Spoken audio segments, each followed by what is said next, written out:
Assalamualaikum warahmatullahi wabarakatuh. Bagaimana kabarnya hari ini anak-anak? Semoga alhamdulillah luar biasa. Allahu Akbar. Semoga kita selalu dalam lindungan Allah Subhanahu wa taala.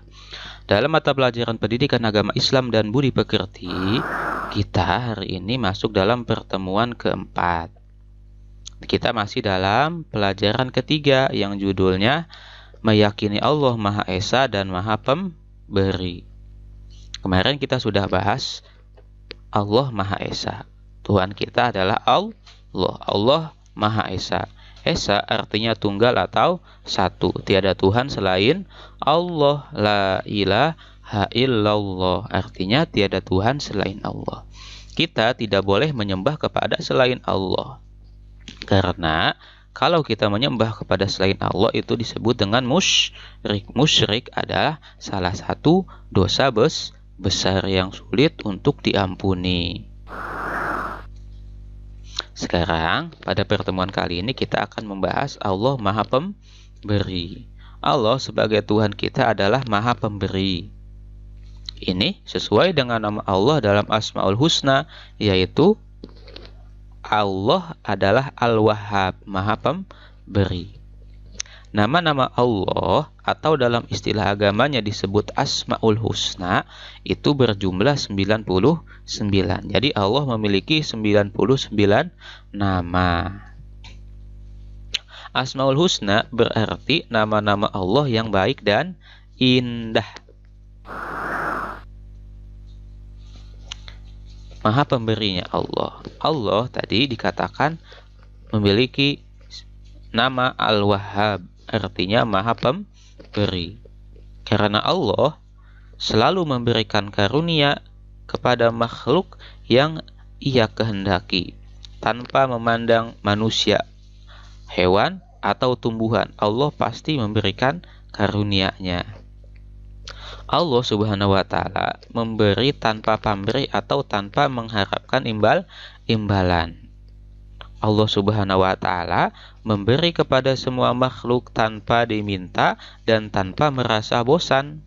Tanpa kita minta bisa bernapas, tanpa kita minta bisa melihat, tanpa kita minta bisa mendengar, Allah memberikannya. Dan tanpa bosan Allah memberikannya. Allah Subhanahu wa taala memberi tanpa batas waktu, kapanpun dan dimanapun makhluk berada. Walaupun kita sedang tidur, walaupun kita tidur dimanapun, Allah tetap memberikan nafas, memberikan udara untuk kita. Allah terus memberi dan akan tetap memberi apapun yang dibutuhkan makhluknya.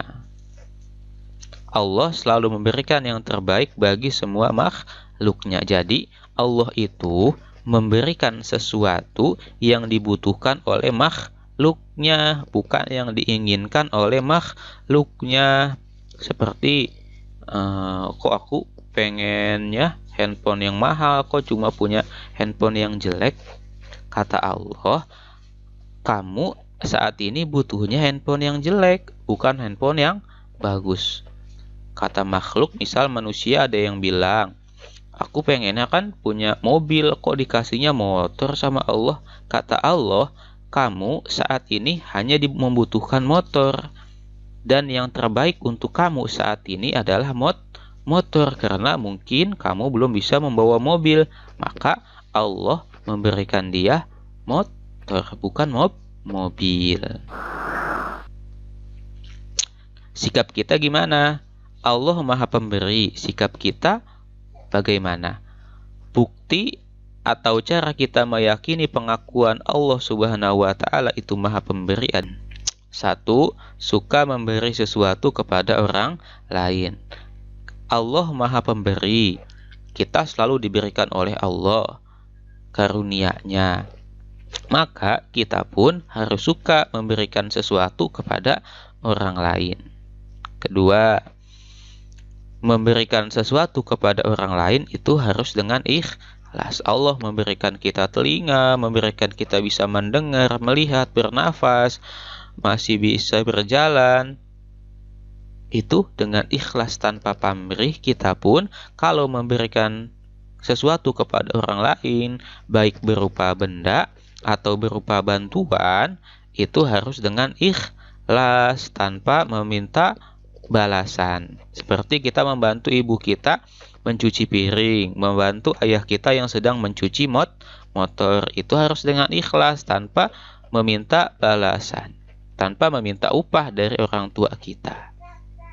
Ketiga, memberi kepada orang lain itu tanpa diminta atau disuruh. Kalau kita melihat misal ayah kita sedang mencuci motor, membutuhkan